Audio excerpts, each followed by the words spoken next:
Bonjour à toutes et à tous. Alors aujourd'hui, vous voyez, j'ai changé de décor pour me mettre au plus près de mon sujet. Et puis en plus, comme vous pouvez le voir, il est très difficile de déplacer la statue de Saint Joseph qui est au Centre Miséricorde, vu le nombre de petits vœux qui y sont déposés.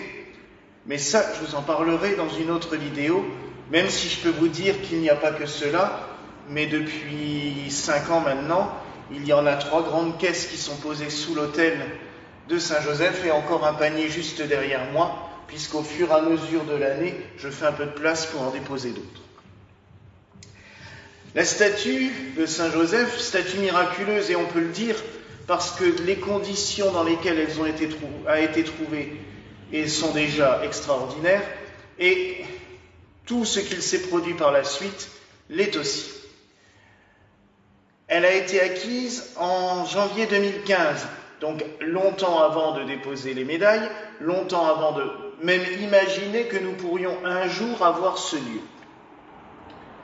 Et elle a été trouvée dans un lieu totalement improbable, qui va faire sourire beaucoup, moins les Alsaciens et ceux qui fréquentent régulièrement l'Allemagne, car cette statue a été trouvée dans un parc d'attractions, Europa Park, à quelques kilomètres de Strasbourg, qui est le plus grand parc d'attractions d'Europe, et qui a cette particularité d'appartenir à une famille privée, très catholique, ce qui fait qu'il y a énormément de petites chapelles, de petits lieux de prière un peu partout dans le parc, disséminés, ou ne serait-ce que des références, puisque chaque pays concerne, enfin chaque petit village du parc concerne un pays, il y a toujours une petite chapelle en raccord, le village italien, le village autrichien, voilà.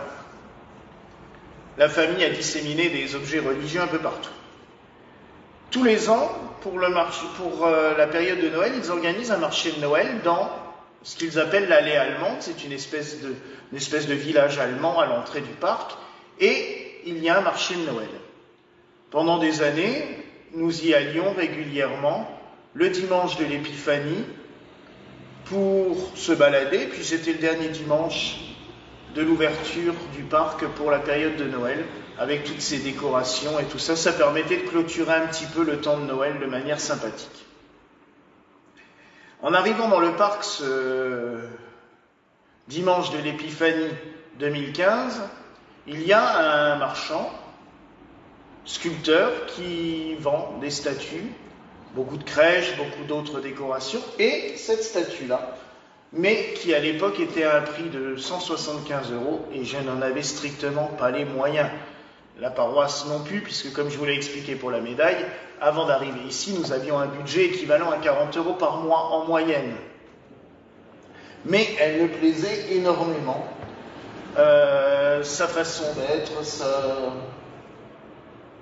elle était vraiment belle. Mais bon, pas les moyens, on passe notre journée dans le parc, et au courant de l'après-midi, on prend une attraction qui fait le tour du parc, un monorail, un train en l'air, et au lieu de sortir à la station où on voulait, sur un coup de tête, on dit hop, on redescend ici. Donc on descend devant l'entrée du parc, qui est l'allée allemande. Et je vois, en passant, moins 75% sur tous les stands, vu que c'était le dernier jour de l'ouverture de Noël et du marché de Noël. Forcément, je vais voir si la statue est disponible, et je vois que oui, en effet, elle est bien disponible, elle est à moins 75%. Je la prends d'office. Là, ça faisait une somme que je pouvais facilement assumer. Je l'ai achetée tout de suite. Elle a été déposée dans le petit oratoire que j'avais à la maison pour y célébrer les messes de semaine. Au mois de mars suivant, je l'avais emmenée à Wolfisheim, à l'église de Wolfisheim pour la messe de la fête de Saint-Joseph. Et puis, voilà. Arrive 2016, tout ce que je vous ai raconté par rapport à la médaille, et nous obtenons les clés le 2 juin 2016. Dans l'église où vous êtes là, avec moi aujourd'hui, il n'y avait rien. Plus de sol, juste la croix au mur, mais tout avait été enlevé. C'était même un entrepôt pour un facteur d'orgue pendant 1 an, donc Vous imaginez un peu l'état. Première chose que j'ai fait, c'est d'installer une table de camping avec une petite nappe sous la croix, une statue du Sacré-Cœur. Je salue Marc qui m'avait offert cette statue et qui est toujours présente ici. Et je célébrais la messe devant cette statue en attendant le début du chantier, puis après, par la suite, pendant le chantier. La deuxième chose que j'ai ramenée ici, c'est la statue de Saint-Joseph, puisqu'il est le protecteur des travailleurs, des ouvriers. Donc je me suis dit, il présidera à nos travaux. Il est donc venu avec nous, il a été posé dans l'église pendant toute la durée des travaux, puis sur une console qui était sur la première colonne qui est près du chœur, sans penser à plus. Par la suite, nous avons fait les travaux en bas. Et nous avions pris l'habitude, dans la salle, sur la vidéo, vous voyez qu'il y a un encadrement de fenêtre avec un vitrail derrière moi. Il y avait l'encadrement, mais le vitrail n'était pas encore posé. Nous avions pris l'habitude soit de mettre Saint-Joseph sur le bord de la fenêtre tant que les murs n'étaient pas faits, et une fois que ce mur était fait avec sa fenêtre, de poser la statue de Saint-Joseph à cet endroit-là, afin qu'il nous protège, qu'il veille sur nos travaux. Dans l'église, tout s'est passé sans aucun problème. Et en mars 2017, nous faisions les travaux en bas, mais il y avait eu la fête de Saint-Joseph, donc j'avais monté la statue, et elle était restée en haut. Le week-end suivant, nous faisons des travaux en bas avec Loïc, Martine, ma maman, et le samedi matin, rien ne se passait comme nous voulions. Mais une catastrophe après l'autre. Blessure, un très gros forêt pour percer le passage des gaines qui casse en plein milieu, être obligé de courir en racheter un autre pour pouvoir percer à côté, pour pouvoir ressortir le forêt. Vous voyez un petit peu la situation. Ce qui fait qu'à midi, nous n'avions strictement pas avancé du tout. Au point qu'on en était un petit peu déprimé et qu'on s'était dit, bon, on va peut-être se donner un week-end de congé pour souffler un petit peu, parce que si on continue comme ça dans l'après-midi, ça va être le cirque. Donc, on grignote un morceau. À 13h, avec Loïc, on se dit, bon, si déjà on ne peut pas bosser aujourd'hui, on va au moins chercher le matériel qu'il nous faut. On va au magasin de bricolage qui est un peu plus loin, on achète ce qu'il nous faut. Puis, on retourne ici à l'église. Et là, tout à coup, et Saint-Joseph. On regarde, ah bah oui, on a oublié de descendre la statue. C'est peut-être de la superstition, vous pouvez en penser ce que vous voulez. On a redescendu la statue. Et on s'est remis au boulot. Ça nous a peut-être motivés. Et je peux vous dire qu'en 4 heures de temps, nous avions fait le boulot que nous pouvions faire l'après-midi, mais nous avions rattrapé aussi tout ce que nous n'avions pas pu faire le matin. Cette journée-là avait été, au bout du compte, totalement efficace, et même plus encore que ce que nous avions prévu.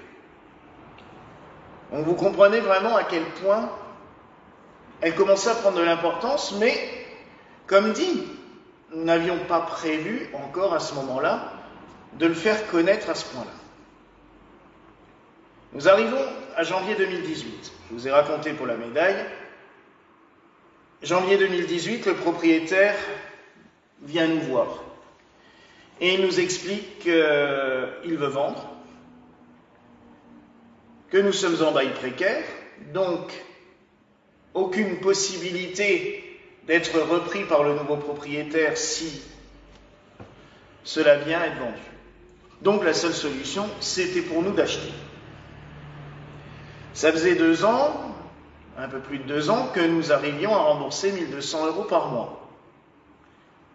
Nous allons donc voir les banquiers pour leur demander si c'est possible. Refus systématique. Vous n'avez pas de garantie. Quand je leur expliquais que ça faisait 2 ans qu'on y arrivait bien, ils me disaient oui, mais les prières, ce n'est pas une garantie. Et pourtant, je vous assure que ça marche, puisque ça a fonctionné pendant tout ce temps-là. J'ai fait une grosse journée de prière intensive. Beaucoup avaient suivi en vidéo, parce que Même avant le Covid, j'avais quand même mis quelques fois des choses en vidéo, et cette journée de prière, je l'avais mise intégralement en vidéo. Puis je me tourne vers la statue de Saint Joseph et je lui dis clairement, vous savez, il faut parler naturellement aux saints, il ne faut pas chercher des complications, il ne faut pas faire de l'alambiqué, il faut leur parler clairement.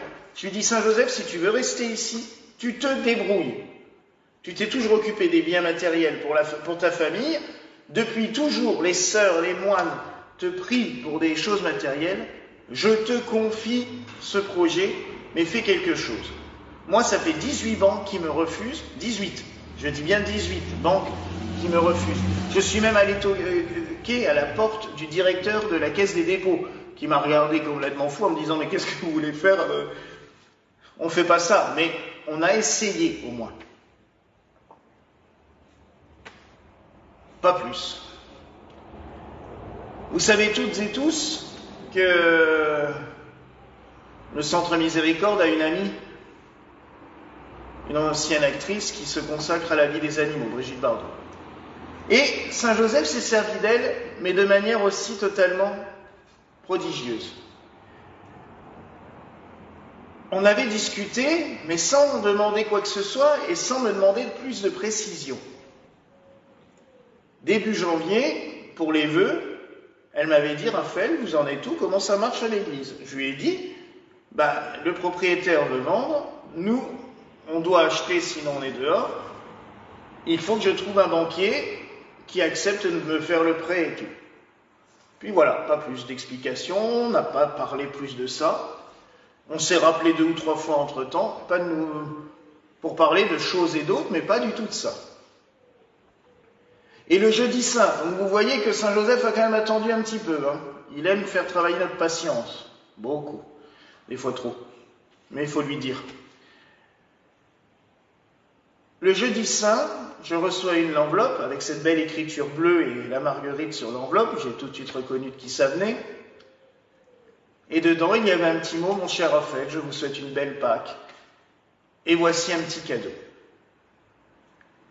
Mes frères et sœurs, le petit cadeau, c'était un chèque équivalent aux frais de notaire.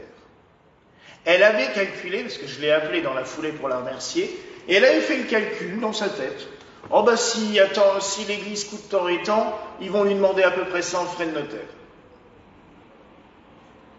Elle avait payé les frais de notaire, et un petit courrier pour le banquier. Pas de garantie, mais un courrier comme quoi elle nous soutenait.